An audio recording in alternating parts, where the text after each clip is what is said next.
नमस्कार, मैं नईम श्री अरबिंदो सोसाइटी से आपका एक बार फिर से हार्दिक स्वागत करता हूं। आज हम शिक्षा में शून्य निवेश नवाचार ZII के अंतर्गत अभिनव शिक्षण तकनीक में संकलित एक बेहद रोचक और बहुत ही महत्वपूर्ण नवाचार के बारे में जानेंगे। आज हम इनोवेटिव पाठशाला के अंतर्गत बेसिक शिक्षा परिषद उत्तर प्रदेश की कक्षा 4 के पर्यावरण अध्ययन विषय की पुस्तक आसपास के पाठ 11 जल है जीवन को गृह कार्य परिवेश में व्यवहारिक शिक्षा नवाचार के माध्यम से पुनः अध्ययन करेंगे। हम आशा करते हैं आप इस वीडियो को देखने के बाद इस नवाचार का क्रियान्वयन अपने विद्यालय में अवश्य करेंगे और लाभ प्राप्त करेंगे।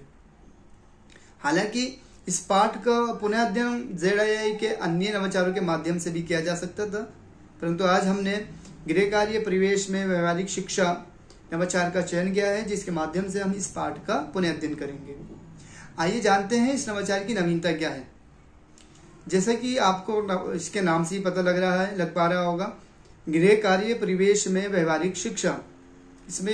इसके अंतर्गत बच्चों को, इस नवाचार के अंतर्गत बच्चों को ऐसा गृह कार्य दिया जाता है जो बच्चों ने जो अवधारणा कक्षा में सीखी है उसका जो है अनुभव कर सकें, उससे संबंधित चर्चा कर सकें और उसे अपने परिवेश से जोड़ सकें और फिर गृह कार्य को कर सकें। यही इस नवाचार की नवीनता है।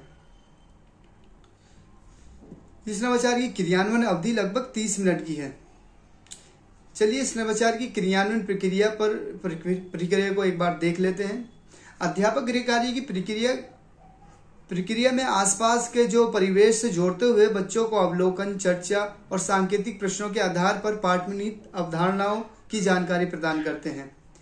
उदाहरण के लिए यदि शिक्षक ने जल से होने वाली बीमारियां की अवधारणा का चयन किया है तो शिक्षक उससे संबंधित गृह कार्य बच्चों को देगा, जिससे बच्चे उस अवधारणा को अपने दैनिक जीवन या अपने परिवेश से जोड़ते हुए चर्चा कर सकें और गृह कार्य को कर सकें। इसके लिए शिक्षक को कुछ चीजों की व्यवस्था करनी भी आवश्यक है।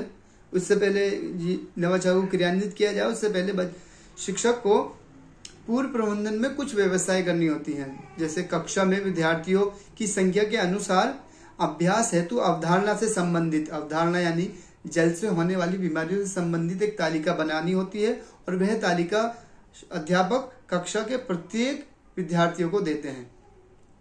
उस तालिका में अवधारणा से संबंधित बिंदु लिखे होते हैं जिसे विद्यार्थी को अपने परिवेश से जोड़ते हुए भरना होता है। शिक्षक निर्देश देते हुए बच्चों को बताते हैं या समझाते हैं कि घर जाकर वे अपने बड़ों से जो उन्हें तालिका दी गई है उनकी सहायता से उस तालिका को भरें। विद्यार्थियों से अभिभावक की मदद से तालिका को भरने के लिए कहा जाता है और जो उन्हें पाठ पढ़ाया गया है, जो अवधारणा पढ़ाई गई है उससे संबंधित चर्चा करने के लिए भी विद्यार्थियों से कहा जाता है कि वे अपने अभिभावक से चर्चा करेंगे घर जाकर। सभी तालिका में जो बच्चों को तालिका दी गई है वे घर पर जाकर अभिभावक की सहायता से उनसे भरते हैं। जैसे तालिका में जो दिया गया है वो जल से होने वाली बीमारियां हैं तो उससे संबंधित चर्चा शिक्षक विद्यार्थी करेंगे। जैसे जल के कारण होने वाली बीमारियां बच्चे लिखेंगे और साथ ही ये भी बताएंगे कि ये जो बीमारियां होती हैं उसका क्या कारण है। तो तालिका में बिंदु 1 लिखा हुआ होगा बीमारियां, तो बच्चे वहां पे लिख सकते हैं हैजा। अब वो किस कारण होती है, दूषित जल पीने से या मच्छरों द्वारा काटे जाने से। तो बच्चे क्या करेंगे, तालिका में बीमारी लिखेंगे एक तरफ और दूसरी तरफ कारण बताते हुए उसका विवरण लिखेंगे। और ये विवरण कैसे लिखेंगे, बच्चे अपने अभिभावक से चर्चा करते हुए।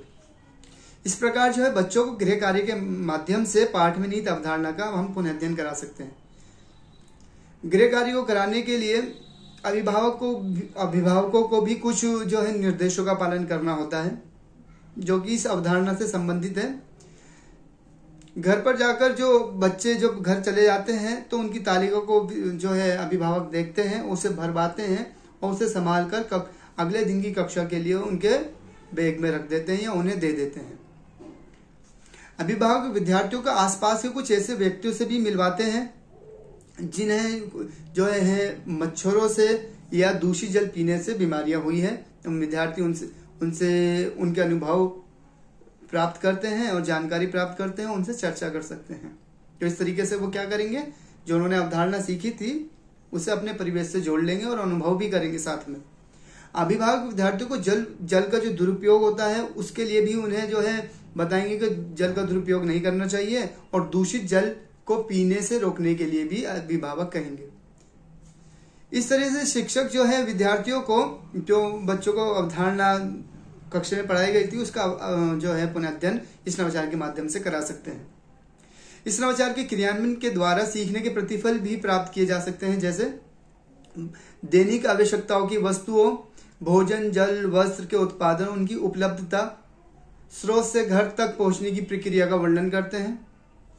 स्वच्छता यानी जल की स्वच्छता, उसका कम उपयोग, पुनः चक्रण के तरीकों को बच्चे सुझा सकते हैं। इस नवाचार के माध्यम से ये सीख सकते हैं कि किस तरीके से हम जल का उपयोग कर सकते हैं, उनका पुनः उपयोग कर सकते हैं, उनके तरीकों को सुझा सकते हैं।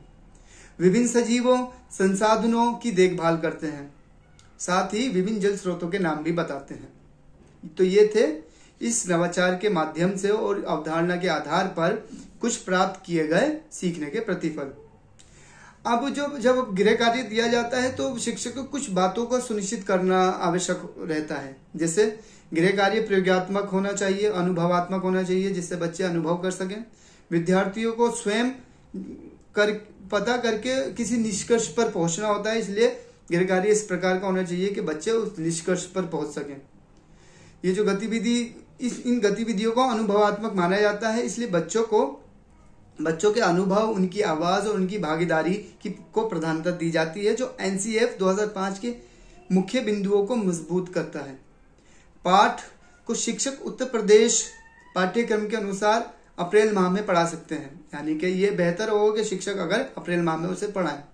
नवाचार क्रियान्वयन की अवधि का जो निर्धारण है कक्षा में 30 विद्यार्थियों पर एक शिक्षक को आधार मानकर किया गया है।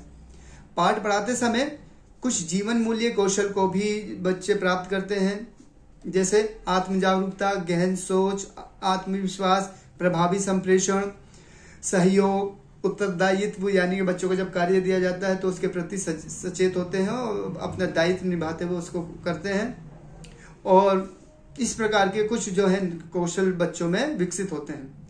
पाठ पढ़ाते इस नवाचार के उपयोग से विशेष आवश्यकताओं वाले बच्चों को भी लाभ होता है, जैसे निम्न संज्ञानात्मक क्षमता वाले बच्चे अपनी बहु इंद्रियों के माध्यम से स्वयं अवधारणा की जांच करके समझ विकसित करने में सक्षम होते हैं। अनुभवात्मक अधिगम काल्पनिक दुनिया को वास्तविक दुनिया से जोड़कर विद्यार्थियों में अधिगम को चिरकाल तक स्थापित करने में वह सहायक होता है। ये नवाचार ऑटिज्म से ग्रसित विद्यार्थियों को नए स्थानों और वस्तुओं की अवधारणा को विकसित करने में सहायक होता है।